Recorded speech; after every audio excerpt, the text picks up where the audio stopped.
बिस्मिल्लाहिर्रहमानिर्रहीम। अस्सलाम वालेकुम। प्रोग्राम इख्तिलाफ राय के साथ मैं इफ्तार कादमी। और ऑडियो स्कैंडल मज़ीद ख़तरनाक होता जा रहा है क्योंकि हैकर्स ने ऐलान कर दिया है कि अब वो ज़्यादा देर इंतज़ार नहीं कर सकता और अगले 2 से 3 रोज़ में प्रॉबली जुम्मे के रोज़ वो तमाम ऑडियो रिलीज़ कर देगा। लेकिन सिर्फ ऑडियो का मामला नहीं है। कहने वाले कहते हैं कि ऑडियोज़ के बाद वीडियोज़ भी सामने आने वाली है। अब ये वीडियोज़ क्या वही हैकर जो है वो रिलीज़ करेगा जिसके पास ये डेटा है, या फिर ये वीडियोज़ कोई और वीडियोज़ है और ये कोई और रिलीज़ करने जा रहा है। वज़ीर शहबाज शरीफ ने भी एतराफ़ कर लिया कि जितनी ऑडियो लीक रिलीज़ हुई हैं उनमें उनकी आवाज़ मौजूद है। यानी उन्होंने इस बात से इनकार नहीं किया कि जो ऑडियो लीक्स हुई है उसमें उनके अलावा कोई और शख्स है। इससे पहले हुकूमत के बाद हल्के दावा कर रहे थे कि ये जो ऑडियो लीक्स है इनमें आवाज़ किसी और की है और ये आवाज़ जो है वो डब की गई है। लेकिन इस पर शहबाज शरीफ ने ज़्यादा हीलो हुज्जत नहीं की और कहने वाले कहते हैं कि कमेटी ने कुछ इब्तदाई तौर पर तहक़ीक़ात करके कुछ अहम सुराग हासिल कर लिए हैं और खुरा जो है वो एक बड़ी अहम शख्सियत की तरफ जा रहा है। और कहने वाले कहते हैं कि जिस तरह खास साहब जाते जाते मोशत के अंदर बारूदी सुरंगें लगा गए थे, इसी तरह जाते जाते वो किसी और जगह भी बारूदी सुरंगें लगा गए हैं। तो इमरान नियाज़ी ऑडियो लीक मामले में मुलव्वस है या नहीं है, इस पर बात करेंगे क्योंकि सारे जो शक के दायरे हैं वो उनकी तरफ जा रहे हैं। और इसके अलावा तो हैकर के हवाले से जितनी खबरें हैं वो अपोजिशन की तरफ से आ रही हैं।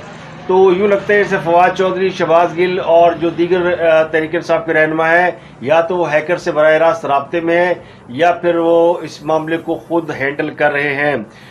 मैं आपको उसकी कुछ चीज़ें आपके सामने रखूँगा कि ये क्या है। और इसके अलावा जो इब्तदाई तौर पर रिपोर्ट मौसूल हुई है जो तहक़ीक़ाती कमेटी ने और दीगर इदारों ने की है, जिसमें ISI, MI और IB ये सब तमाम शामिल है, जो ज़राए है उसके हवाले से खबर सामने आई कि इसमें ऑडियो लीक्स के हवाले से ये जो प्राइम मिनिस्टर ऑफिस है या बाकी दीगर ऑफिस है इनको मुकम्मल स्कैन किया गया है, तो कोई भी किसी भी जगह से बगिंग नहीं मिली, यानी कोई डिवाइस इंस्टॉल नहीं मिली जिसके ज़रिए ये ऑडियो रिकॉर्ड की गई हो।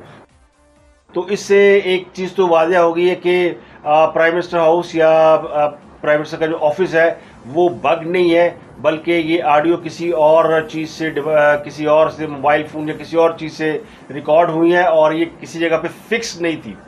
तो ये इब्तदाई तहक़ीक़ात है, लेकिन इसके ऊपर अभी बात हो रही है। तहक़ीक़ाती एजेंसियाँ करीब करीब पहुँच गई हैं कि ये मामला क्या है और इसमें ये डायरेक्शन जो है उसके बारे में भी कुछ अंदाज़ा हो गया।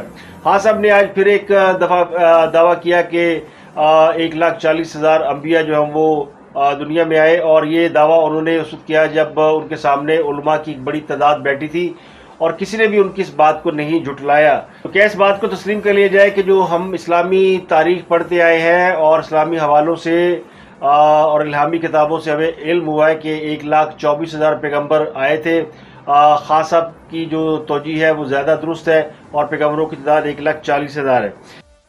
खास साहब ने दावा किया था कि वो रोकेंगे वज़ीर ख़ज़ाना इसहाक डार का रास्ता। तो इसहाक डार साहब जो है वो बुध के रोज़ खलफ उठा रहे हैं वज़ीर ख़ज़ाना का और उनसे वज़ीर ख़ज़ाना का खलफ ले रहे हैं जनाब आरफ अलवी साहब, जो कि ख़ुद एक बहुत बड़े तहरीक इंसाफ के रहनुमा हैं और मुकम्मल तौर पर यूथ ही हैं।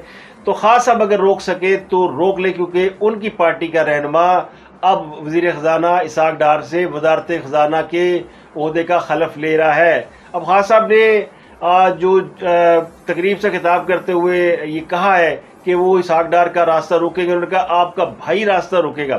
तो खास साहब ने अब रास्ता रोकना है क्योंकि कल तो खलफ उठा लेंगे, क्योंकि इसहाक डार साहब तो खलफ उठा रहे हैं, तो फिर वो रास्ता कैसे रोकेंगे। ये अब सवालिया निशान है कि खास साहब के पास रास्ता रोकने का क्या तरीक़ाकार है। खास साहब ने ये भी धमकी दी है कि वो इस्लामाबाद की तरफ जा रहे हैं और उनका प्लान तैयार है और राना सनाउल्लाह को छुपने की जगह नहीं मिलेगी और राना सनाउल्लाह साहब जो है वो तैयारी करें और मेरा प्लान तैयार है। तो अब राना सनाउल्लाह साहब ने उसके जवाब में कहा कि अगर खास साहब ने इस्लामाबाद आना है मोस्ट वेलकम। अगर वो F9 पार्क में या जो एलोकेटेड जगह है, यानी वो जगह जो मुख्तस है धरने के लिए या लॉन्ग मार्च के लिए, तो वहाँ अगर बैठेंगे तो हम उनको चाय नाश्ता भी देंगे। लेकिन अगर उन्होंने रेड जोन की तरफ रुख किया तो उनका मुक्कू ठप देंगे। मुक्कू ठपना कहते हैं कि बंदोबस्त करना। वो कहते हैं हमने मुक्कू ठपने का पूरा बंदोबस्त कर लिया है अगर खास आपने रेड जोन की तरफ रुख किया। और उन्होंने ये भी बताया कि बहुत सारे यानी वो जो पंजाब और सिंध खैबर पख्तूनख्वा उनकी तरफ से अगर उनको वो पुलिस की या एंटी रॉयड फोर्स की नफरी नहीं मिलती तो भी उनके पास इतनी नफरी मौजूद है कि वो किसी भी मॉब का मुकाबला कर सके। अब वो जो वीडियोस का इशू है वो बहुत बड़ा इशू है, उसके बारे में मैं बात करूंगा कि वीडियोस जो है वो कौन सी वीडियो और किन वीडियो की बात हो रही है। लेकिन इससे पहले ऑडियो लीक की बात करते हैं कि ऑडियो लीक के हवाले से अब शहबाज गिल साहब ने दावा किया कि जुमेरात को एक बड़ी ज़बरदस्त ऑडियो लीक आएगी और उसमें भी बड़ा बहुत कुछ होगा। तो शहबाज गिल समेत दीगर जो PTI के MNAs हैं, MP हैं, वो काफ़ी ऑडियोज़ का जिक्र कर रहे हैं और वो हर एक जो है वो अपनी अपनी बोली बोल रहा है यानी सब भांत भांत की बोली बोल रहे हैं। और वो कह रहे हैं कि वीडियो बहुत सी ऑडियोज आने लगी है, जुमेरात को फाइनलाइज हो जाएंगी और जुम्मे को जो है वो हुकूमत पे जुम्मा भारी होगा। तो मुस्लिम यूनियन की अगर आप पॉलिटिकल हिस्ट्री देखें तो जुम्मे को बहुत सारे फैसले हुक्मरान जमात के खिलाफ आते रहे माजी में, और इस बार भी वो कहते हैं जुम्मा जो है वो बड़ा इंपॉर्टेंट है क्योंकि हैकर ने जो ट्वीट किया या उसने अपनी डार्क वेब पे पैगाम जो भेजा है, अब हमारी तो डार्क वेब तक रसाई नहीं है, लेकिन जिन लोगों की रसाई है वो लगता है उनका ताल्लुक PTI से है और वो ये ट्वीट्स कर रहे हैं और वो उस बात को फैला रहे हैं कि हैकर्स का जो कोड कर रहे हैं उसकी तरफ से कि उसने कहा कि मैं नामालूम वजूहात की बिना पर 30 सितंबर को तमाम ऑडियो फाइल्स लीक करने जा रहा हूँ। यानी ये हैकर जो है वो थक गया है या अक गया है या वो दौड़ने लगा है। उसने कहा जो मेरे पास सौदा है मैं सारा का सारा मार्केट में फेंकने लगा हूँ और मैं किसी किस्म की ऑफर कबूल नहीं करूंगा। इन ऑडियोज में सहाफ़ियों की गुफ्तगू है, जजेस और आर्मी ऑफिसर की गुफ्तगू है और फैमिली मेम्बर की गुफ्तगू शामिल है। अब ये इस पैगाम में कितनी सच्चाई है, क्या वाकई इस तरह की गुफ्तगू है, और अगर इस तरह की गुफ्तगू होती तो फिर वो जो अभी तक इब्तदाई तौर पर उसने जो अपनी तरफ से बड़ा पाकिस्तान की सियासत में भूचाल लाना था वो तो अब तक नहीं आया। अगर जो अब तक रिलीज़ की गई ऑडियो है वो सबसे इम्पॉर्टेंट है तो वो तो बिल्कुल ठुस हो गई हैं, लेकिन इसके बाद जो आने वाली ऑडियोज़ है क्या उनमें कोई ऐसा धमाका खेज मवाद मौजूद है जिससे सियासत के अंदर को बहुत बड़ा भूचाल आ जाएगा? तो इस बात का इम्कान कोई बहुत ज़्यादा नहीं है। अब वो क्यों जा रहा है, क्या उसको ये अंदाज़ा हो गया है हैकर्स को कि अगर उसने ऑडियो लीक इस तरह किस तरह रिलीज़ की तो हो सकता है वो ट्रेस आउट हो जाए, तो वो एक ही बार रिलीज़ कर देगा। और अगर वो उससे पहले ये मुतालबा कर चुका है कि मुझे कोई रकम दी जाए और 3,45,000 डॉलर डिमांड कर चुका है, तो अब उसको को अल्लाह के वास्ते यानी उसको इस देर में कि कौन सी ऐसी दरिया दिली आ गई कि वो जी खुदा वास्ते वो रिलीज़ कर रहा है, यानी कोई पैसा भी नहीं ले रहा और ऑडियो में रिलीज़ करने जा रहा है। तो ये सारी चीज़ें अगर आप इनको देखें तो फिर इससे लगता है कि अगर मैं आपको एक पुरानी स्टोरी सुना देता हूँ कि जब हासब की हुकूमत थी तो उन्होंने एक सैंड वाइन नामी कनाडा की कंपनी से मुआहदा किया था। ये 12 सितंबर 2018 की बात है और उस वक्त जो सोर्सेज रिकॉर्ड किया था कि ये $18 मिलियन का डेटा मैनेजमेंट और साथ ही एक कोई इसराइली सॉफ्टवेयर जो जासूसी का आला होता है सॉफ्टवेयर होता है उसको खरीदने की बात हुई थी और ये कॉन्ट्रैक्ट दिया गया था कनाडा की कंपनी को जिसका मैंने आपको नाम बताया सैंड वाइन कंपनी। तो उस वक्त जब ये खबरें सामने आई थी कोई यानी कि ये इस तरह की डील चल रही है, इस तरह की कोई हुकूमत जो मुआहदा करे किसी से, तो ये खबरें मीडिया के अंदर आई थी। तो फिर उसके ऊपर उस वक्त आपको पता है मीडिया पे खास का बड़ा कंट्रोल था और कंट्रोल करने वाले भी कंट्रोल टावर जो था वो पूरे का पूरा खास के साथ था। तो कंट्रोल टावर की मदद से सबको कंट्रोल कर लिया गया और ये फिर उसके बाद खबरें नहीं आई। लेकिन ये खबरें कहीं ना कहीं ज़ेर गर्दिश रही कि हुकूमत ने इसराइली सॉफ्टवेयर ख़रीदा है जो कि डेटा और ऑडियो को जो है ना यानी वो वॉइस डिटेक्टर है, वॉइस डिटेक्ट करता है, रिकॉर्डिंग कर सकता है। तो ये मोबाइल के ज़रिए किसी का भी जो ऑडियो है उसके माइक्रोफोन में जाके रिकॉर्ड की जा सकती है। अब बहुत से लोग इसको एक्सप्लोर कर चुके हैं, नजम सेठी साहब ने भी किया, मोहसिन लुकमान ने भी किया और काफ़ी साफ़ी इसके ऊपर काम कर रहे हैं और उन्होंने इसके बारे में कुछ इन्फॉर्मेशन शेयर की है। तो अब ये इससे एक ये है, और दूसरा अब एक बात और जिसके ऊपर मुबश्शिर लुकमान बात कर रहे हैं, वो कह रहे हैं जी कि जो ये चूँकि इंटेलिजेंस एजेंसियाँ ये पूरा जो है प्राइम मिनिस्टर हाउस हो या सरकारी दफातर हो, उनको डीबग करना उनका काम है, और उनको वहाँ पे जो लोग तैनात हैं उनके बारे में उन्होंने सवाल उठाया कि वो तैनातियाँ जो है वो किसी अहम शख्सियत ने की थी जो कि पिछले दौर में बड़े अहम ओहदे पर फाइज थे और उनसे बहुत से लोग फैज़याब होते रहे। तो उनके होते हुए उन्होंने जिन लोगों को पॉइंट किया था, तो फिर उनका भी मुमकिन है कि वो भी इस मामले के अंदर शरीके कार रहे हों। अब ये चूँकि शक है, किसी के पास कोई एविडेंस नहीं है, और जो यानी जो इन्वेस्टिगेटिव जर्नलिज्म है वो ये कहती है कि जिस तरफ भी आपको शक ज़्यादा हो तो उस पर बात करनी चाहिए। तो अगर हम सारी चीज़ों को देखें तो नज़र आता है कि इसमें खान साहब जो है, या उनका कोई हमदर्द, या उनके वो जो सहूलतकार किसी ज़माने में थे जो अब भी हैं, और जिनकी ख्वाहिश है कि वो फिर सुंजी और गलियाँ तक मिर्ज़ा यार फिरे, वो इसमें इन्वॉल्व हो सकते हैं। तो खान साहब के मुंह से बार बार ऑडियो का जिक्र होना और बार बार ये कहना कि मेरा प्लान कुछ और है, मैं वारदात डालने वाला हूँ, और मैं फ़लानी ऑडियो आने वाली है और फ़लानी ऑडियो आने वाली है, तो ये उन्होंने जिक्र किया। तो अब उसके जवाब में जो है वो मुझे लगता है कि जो हमारे सोर्सेज हैं वो कह रहे जी कि ये भी कहीं ना कहीं डिस्कस किया जा रहा है कि जी और ये फिर ये राना सलाना साहब के मुंह से भी बात निकल गई है कि इमरान खान साहब की बहुत सी वीडियोस मौजूद हैं। तो इसका मतलब है कि ये हुकूमत को भी शक है कि कहीं ना कहीं खान साहब का इन ऑडियो से ताल्लुक़ है, और फिर अगर खान साहब का ताल्लुक़ कहीं इस्टेब्लिश हो जाता है तो फिर वो वीडियोस भी मार्केट में आ जाएंगी जिनका जिक्र किया जा रहा है। उन वीडियोस के बारे में खान साहब की जो वीडियोस हैं या किसी और की वीडियोस हैं, उनमें वज़ीर आज़ाद कश्मीर की वीडियोस भी है, उनमें और भी बहुत से लोगों की वीडियोस हैं। तो अब उनके नाम भी हैं, और ये वीडियोस बहुत से जो सीनियर जर्नलिस्ट हैं या बहुत से जो मोतबर लोग हैं जो कि स्टेक होल्डर हैं, उन्होंने ये देख रखी है, उन्हें पता है। अब ये वीडियो इसलिए अब तक बंदरयाम पर नहीं आई कि ये नाजेबा वीडियो है। ये ऐसे नहीं है कि कोई ऑडियो लीक आई और आप टीवी पे चला देंगे और लोग देख लेंगे, वो तो वीडियो आप सेंसर करके भी नहीं दिखा सकते। तो फिर वो यही होगा, सोशल मीडिया पे कोई काल वीडियो रिलीज हो जाएगी और उसके बाद फिर धमा चौकड़ी मचेगी। उसके बारे में खान साहब जो है वो ये कह चुके हैं जी कि मेरी अगर वीडियो आई तो वो जो डीप फेक होगी और वो जो है वो जाली होगी और मेरी तरह का कोई बंदा होगा और मेरे पे अटैक होगा, वो पहले ही प्लान कर चुके हैं। तो इसलिए उसको भी शायद रोका गया था कि एक मुनासिब वक्त में इसको देखा जाएगा। तो मुझे लगता है ये फिर ऑडियो बामुकाबला वीडियो भी हो सकता है। और ये भी कहने वाले कहते हैं जी वो कुछ जनरल बाजवा के हवाले से भी लोग प्रेडिक्शन कर रहे हैं या दावा कर रहे हैं कि उनकी भी ऑडियो को लीक होने वाली है। तो इस तरह अगर फौज इन्वॉल्व होती है या कोई और इदारा इन्वॉल्व होता है तो फिर ये लड़ाई जो है इसमें बहुत ज़्यादा ऐसी चीज़ें सामने आ जाएंगी जो कि बहुत से लोग समझते हैं कि नहीं आनी चाहिए, और अब तक आई भी इसलिए नहीं कि वो गैर मुनासिब है।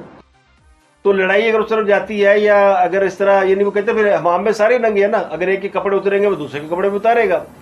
तो अब देखना कि वो कौन किसके कितने कपड़े उतार सकता है। अब तक तो जो कोशिश की गई है वो तो नाकाम है। अगर खास सब समझते हैं कि ऑडियो लीक के जरिए हुकूमत को वो डेंट डालने में कामयाब हुए तो ऐसा नहीं होगा। ये वैसे भी ऑडियो छोड़े वीडियो भी आ जाएंगी तो मेरा नहीं ख्याल कि कोई किसी को डेंट डाल सकेगा।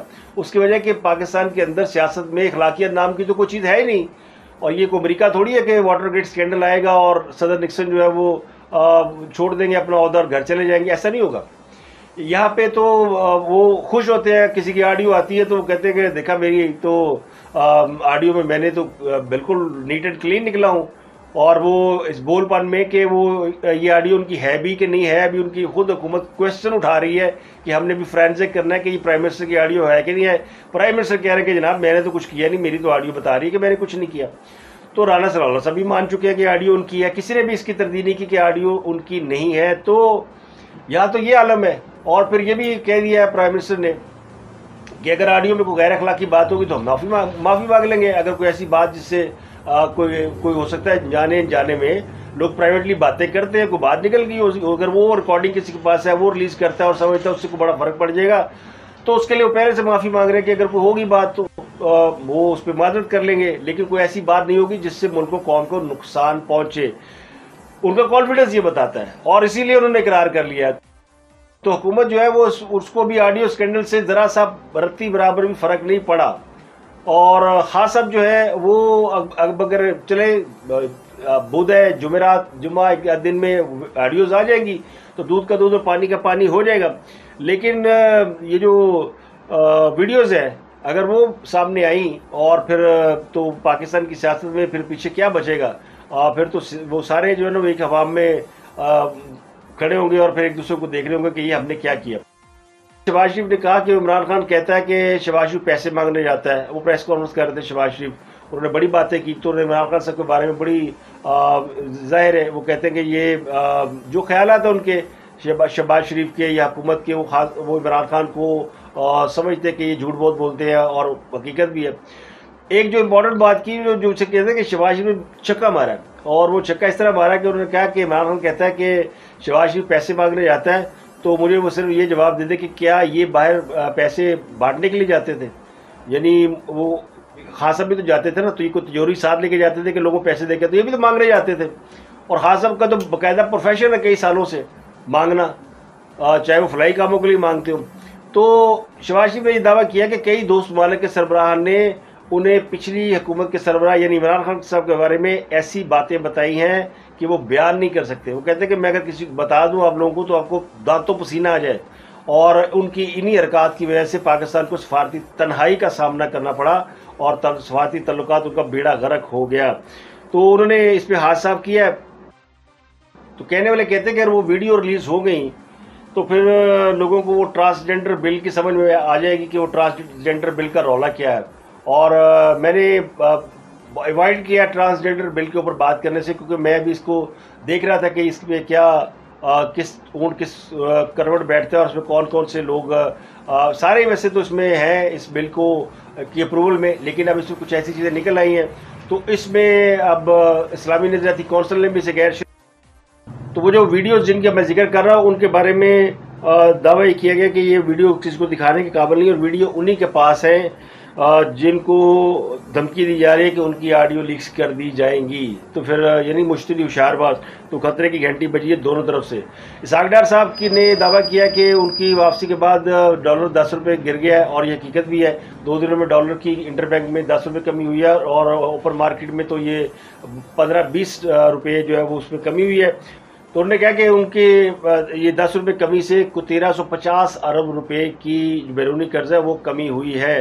तो सागडर साहब अपनी वापसी का क्रेडिट भी ले रहे हैं, और ये दुरुस्त भी है। और उनकी वापसी के बाद डॉलर भी गिर गया है, स्टॉक मार्केट बेहतर हुई है, और अब एक और पेट्रोल की कीमत में कमी होने जा रही है। तकरीबन 10 से 15 रुपये पेट्रोल मसनूयात की कीमतों में कमी होने जा रही है। तो लगता है कि हुकूमत ने भी फैसला किया कि डार साहब को थोड़ा सा वो सपोर्ट भी करेंगे, और डार साहब की वापसी को कम अज़ कम ये इस बात को मेक श्योर किया जाएगा कि जनाब उनकी आने से हुकूमत की जो वो बेहतरी हुई है, यानी मईशत जो है वो बेहतर हुई है, और महंगाई के हवाले से कुछ उन्होंने जो मैयर लेने हैं उनको इस बात पर आसानी हो जाएगी। तो कौमी सलामती कमेटी का बड़ा अहम इजलास कल होने जा रहा है, और इस इजलास में वज़ीर दिफा, वज़ीर दाखिला, वज़ीर ख़ज़ाना, वज़ीर ख़ारजा यानी इसहाक डार साहब पहली मरतबा कौमी सलामती कमेटी के इजलास में भी शरीक हो रहे हैं, और तमाम सर्विस चीफ हसास इदारों के सरबराहान शरीक होंगे। प्राइम मिनिस्टर इसको प्रेजाइड करेंगे, और पहले ये इतला थी कि ये इजलास कैंसिल हो गया है, लेकिन अब ये इतला आ रही कि कल यानी दोपहर के वक्त जो है पिछले शाम के वक्त ये इजलास होगा, और इसमें हसास इदारों के सरबराहान खुफिया रिकॉर्डिंग के मामले पर कमेटी को ब्रीफ करेंगे, और इसमें वज़ीर-ए-आज़म ऑफिस की जो सिक्योरिटी है उसके मामलात का असर नोज जायज़ा लिया जाएगा। और इसहाक डार साहब की जो शमूलियत है इस कमेटी में वो है मुल्क के माशी मामलात के ऊपर माशी सूरत हाल का जायज़ा लिया जाएगा। तो इसहाक डार साहब यानी फिर वो इस इजलास का हिस्सा होंगे, और मईशत के ऊपर जो भी टास्क नए सेट किए जाएंगे तो वो इसके यानी इसमें तमाम यानी फ़ौज भी इन्वॉल्व होगी। तो फ़ौज भी इस मामले में स्टेक होल्डर तो है मईशत के मामले में। तो ये बड़ा अहम इजलास है कल जो होने जा रहा है, और इस इजलास के में बहुत सी अहम चीज़ें सामने आ सकती। आसिफ अली जरदारी साहब की तबीयत ख़राब है, और उनके बारे में इतलात ये कि उनको मुकामी हस्पताल में कराची के दाखिल कराया गया है, और वजह ये बताएगी कि उनको कोरोना था, कोरोना के दौरान उनकी तबीयत ख़राब हुई थी और उनको फिर गुर्दों का प्रॉब्लम था और डायलिसिस के लिए उन्हें ज़ियाउद्दीन ले जाया गया। तो इससे ये अफवाह फैल गई कि उनकी तबीयत ज़्यादा ख़राब है और उनकी हालत नाजुक है, लेकिन अब तक के इतला के मुताबिक वो ठीक है और ज़्यादा तबीयत उनकी ख़राब नहीं है, लेकिन चूँकि वो बीमार है और उनका जो किडनी का प्रॉब्लम है उसका ट्रीटमेंट हो रहा है, तो इसके लिए उन्हें मुकामी हॉस्पिटल में दाखिल कराया गया। हाँ साहब ने वो जो मैंने आपको कहा था ना कि आज इलेक्शन कमीशन के सामने पेश होना था, वो नहीं पेश हुए, उन्होंने नहीं पेश होना था। खान साहब पकड़े हुए ने कि थाड़ा जो करना कर लो, ना वो पेश हुए, ना असद में पेश हुए, ना फवाद चौधरी पेश हुए, तीनों जो है वो इलेक्शन कमीशन के सामने पेश नहीं हुए और उनके वकील पेश हुए और उन्होंने कहा जी कि इलेक्शन कमीशन ने हाई कोर्ट में जवाब दिया है और अब चूँकि वो केस में पार्टी बन गए हैं तो फिर इसलिए वो एतमाद का फुकदान हो गया, तो हाई कोर्ट के फैसले का इंतज़ार कर लें।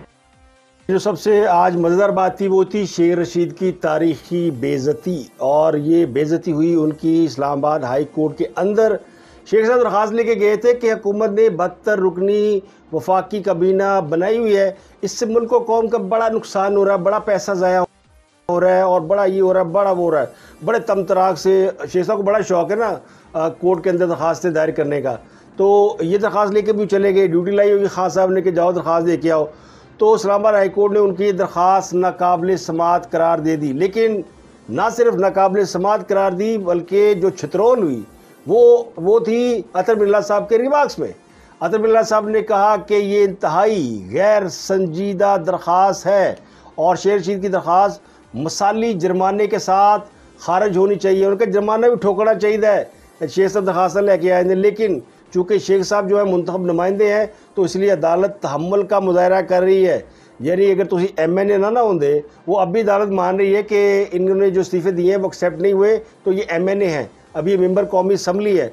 अगर आप MNA ना होते तो फिर तालुक जी छितरौल होनी सी ना वो वक्री टाइप की होनी सी, तो जुर्माना भी होना था भारी। तो जनाब ये दरख्वास्त लेकर वो गए थे इस्लामाबाद हाई कोर्ट में, तो अदालत ने कहा कि अदालत चूँकि तहम्मुल का मुजाहरा कर रही है और ये MNA हैं तो हम इसलिए इनके ऊपर कोई फ़ाइन नहीं लगा रहे, तो दरख्वास्त लो तो फुटा खाओ।